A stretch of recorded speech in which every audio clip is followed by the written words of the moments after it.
I'm in 0404 Rig Controllers and Effects panel. I've got a nicely working IK character rig that I made using Duix Auto Rig, but as great as it is, it still needs some adjustments having to do with these rig controllers down here. First, the stretchy sort of animation going on when I pull on these controllers with these appendages here, it's not exactly the kind of animation I want to do for this paper cutout Saul Bass style character. So I need to go through these controllers and disable auto stretch on them. First, I'm just going to go ahead and select hand right here. I'm going to hit E so I can see the effects and double click on one of these effects to open it up in the effects control window. I'm going to go ahead and twirl open stretch and uncheck auto stretch. Now I'm going to go through and do this for every single one that has auto stretch. Head, I don't have to worry about it. Shoulders, don't have to worry about it. Not with the pelvis, but with the hand. I'm going to go to stretch, uncheck auto stretch, close it back up. Already took care of this one. On this foot, stretch, uncheck auto stretch, and on the left foot, stretch, twirl it open, uncheck auto stretch. Let me sort of zoom in and mess with it a little bit. So yeah, now that I'm pulling this stuff farther away, it's doing all right. Next thing I want to do is just make sure everything is moving in the direction I want it to as I have the body parts moving. So the leg right here, if I want it to move in the opposite direction, I can just check the clockwise, but no, I didn't want to do that, so I'll just check that and move it back. That looks good. This one, the knee is bending correctly, that looks good. The arm here is bending good, and the arm here is also bending good. So yeah, everything seems pretty good when I look at it. Now, of course, there's lots of more adjustments I can make to the options and effects on these controllers, but those controls are gone over earlier in the Introduction to Inverse Kinematics lessons, so feel free to review that.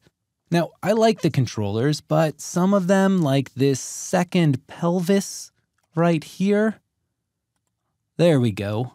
It's kind of a darker color and it's behind the first pelvis one. If I want to select it, it's a bit hard to see. So I might want to change that color to something that's a little more visible. Let's say a yellow color. So I'm going to go back into my rigging menu by clicking the little person icon up top. And I'm going to go down to controllers.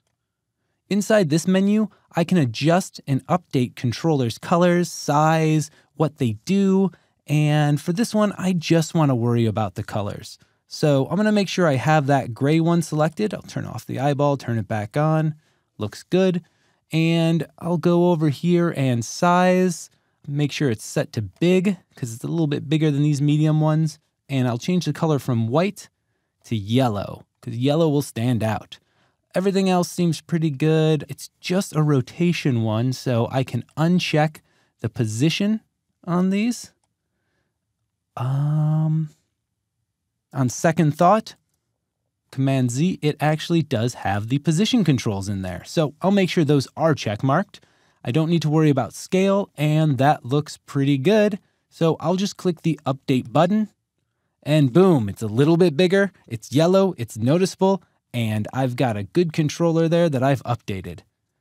Now, I can also create new controllers using this same menu, such as a master controller for my rig. So let's go over doing that. I'm going to go back to the controllers menu. I'm going to make sure I no longer have that controller selected by just kind of clicking off of it. And I'm going to go ahead and start to make a master controller. Now, I want to make sure that my controller type is like this, not a pin, an eyeball, or a camera, because I want the icon to be one that matches the character rigging. I want rotation, I want left and right, up and down, and I want scale. So I'm going to check mark scale. I'm going to keep the size at big, and let's change the color to red, so it will match our red character here. That looks pretty good. Now I can click auto lock, so it's automatically locked off when it's created, but I don't really want to do that, so I'll leave that unchecked, and I'm just going to go ahead and hit create now. All right, I'm going to go ahead and hit Command plus to zoom in and pull this down to the side, and we can see I've got a nice big master controller here. And I'll go ahead and put that right down to the right of my character. So to make this master controller control everything, I need to make sure that anything inside of my character rig that isn't attached or parented to anything else is parented to this. So first, I'm going to go to this top layer here, which is that new controller. I'll hit return, and I'll hit the right arrow, so I keep the C, and I'm just going to type master in all caps for this. I'm going to go down to my pelvis, which is not parented to anything, and I'm going to click and drag the pick whip right here and point it at master, so that is now attached. Now, I can click on that and scale it up, but as you can see, even though it scales everything up, we still have some weird stuff going on with these different controllers. I need to attach each of these to this, but not through here. I'm gonna hit Command Z to get this back to 100%. Good. I'm gonna go ahead and scroll all the way down and uncheck my Shy Guy. What I need to do is parent these different 0 layers that were created earlier that are not parented to anything to this master control layer. So I'm just going to go ahead and unlock all of these. And I'm going to go to the different 0 layers that have none set here. I'll click on them and I'll just go to C master. Do that for each one. C master. Control master. Control master. And now all these 0 layers, which are part of the hierarchy or parenting chain, are also parented to this control layer. I can now lock these back off, and I can click the Shy Guy to hide them all again. And now if I click and scale up this master, everything scales up equally with it. So I have a lot more control over this character. I can also click and move it around, and all of these move around with it. So I have a really good master control that everything is linked up to, and I can animate position and different values to this master control, and I can animate the movement and the changes and the character dancing and wiggling around through these different controllers.